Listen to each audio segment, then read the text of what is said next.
Well, welcome to the British Shooting Show, and Cesar Guerini, another new product from the manufacturer, but I mean led by the shooters. We're here with Kevin Gill and Richard Folt. Now, you two guys over the years, goodness me, you've shot a few shells, haven't you? And won a few titles between you, goodness me. Now come on, what's going on with this gun that's going to last a lifetime? Explain what's happening.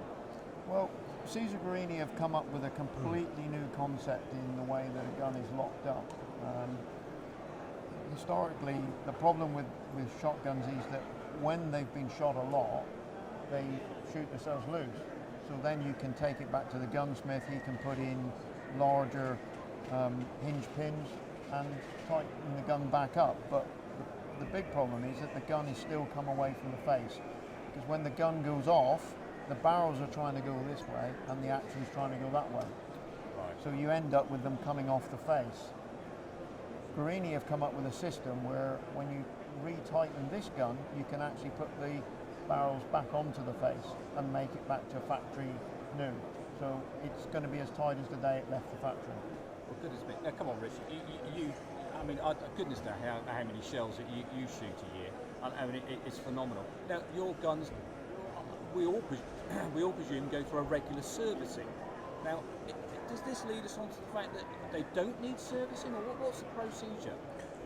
Yeah, I mean, your average clay shot would shoot, if you said between 5,000 to 20,000 shells a year.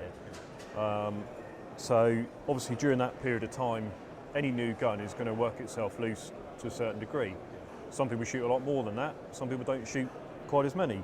But obviously, other than the actual regular cleaning that you'd need to give a gun anyway, this new system, rather than having to send your gun off to a gunsmith every year, 18 months to get tightened up, you can pick the phone up, get the bit sent home, sit at home on your kitchen table, Allen key, 10 minutes, job's done. Now, come on, guys, really, it's that simple. The process that they've gone through, we don't need to send it off to a specialist. We can purchase the parts through your good selves, and I suppose we're looking at a maintenance kit, basically, aren't we? Yeah, you're looking at two renewable parts within the gun itself that can be fitted by an individual person and then regulated back, or it can be done by a gunsmith in a very short period of time again. So even if you do have a gun, if you feel that you're not capable of doing that, even if you have a gunsmith do it, you're looking at a 20-minute to 30-minute job for a gunsmith to do it. So the cost of it is very, very small. It's not something that's going to take him, a long period of time. And you're not going to be without your gun for days on end or weeks on end. You can go along to your gunsmith with this gun, and he will fit the parts whilst you stand there and wait. Okay, then let's look at the plus side. Okay, as a father, young son coming through the system, there's you using the gun, a lot of good use in it, very nice gun, and then all of a sudden you start to go through its tuning process, and it's ready to go again. Hand it down to the son. It's just started a new life again, isn't it? It is, absolutely. I'd love nothing more than for Charlie to start shooting with a gun that I would won a world championship with, for example. So something like this would be fantastic. How many times do you hear, I've been handed a gun down from my grandfather owned, my father owned. Typically you're talking kind of the older generation side by sides, but in 20, 30 years time, that's going to be this particular gun that's going through that process of being handed down. We're basically looking a bit more. This is more now becoming an investment, isn't it? Because if it's coming down through the generations, it's going to put a lot of value to them, isn't it? And another interesting point with this gun is, not everybody may want to hand the gun down to their son. They may not have a son or a daughter to hand it down to. But when they buy this gun, if they then want to change it for another gun, this gun is always going to have a good second-hand value, because they know with a small amount of work they can bring it back to factory newness again. So anyone buying an Invictus gun second-hand knows that it's going to be not shot loose. Whereas if you buy any other gun, you've always got that worry that somebody's had it and shot an extreme number of shells through it. Yeah, that's an interesting sales point, isn't it? How many times have we been to the gun shops and they said, "Oh, this is interesting, purchase," because certain person purchased it, and it's had very little use, as if it's like a sales pitch. In this case, it's pretty much irrelevant now, isn't it?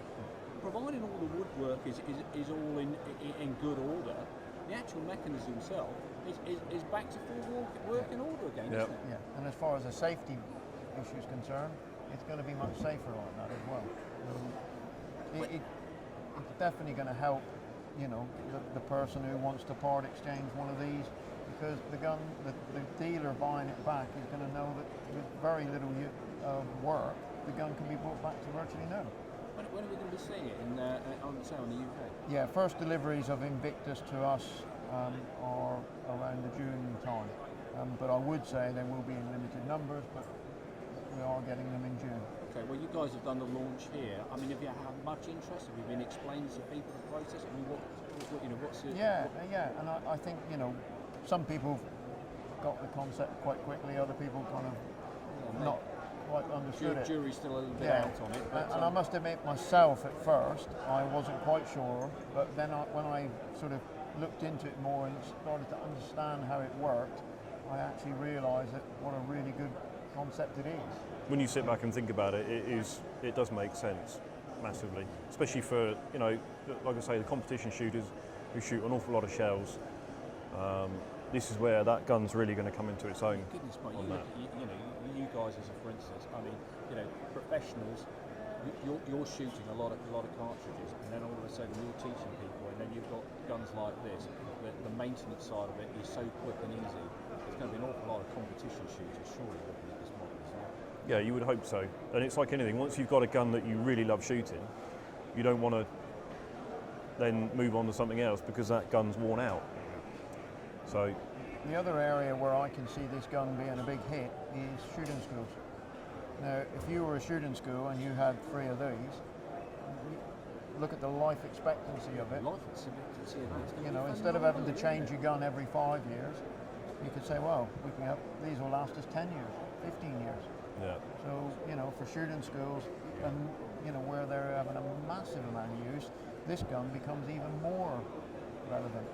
there's nothing worse than going for a corporate day and having to get a gun given to you that's fallen to bits and loose and sounds horrible when you open and close it. Yeah, sure. That's had 500,000 shells put through it, and It's worn out. yeah. Well, absolutely. Well, guys, thanks very much indeed for showing us today.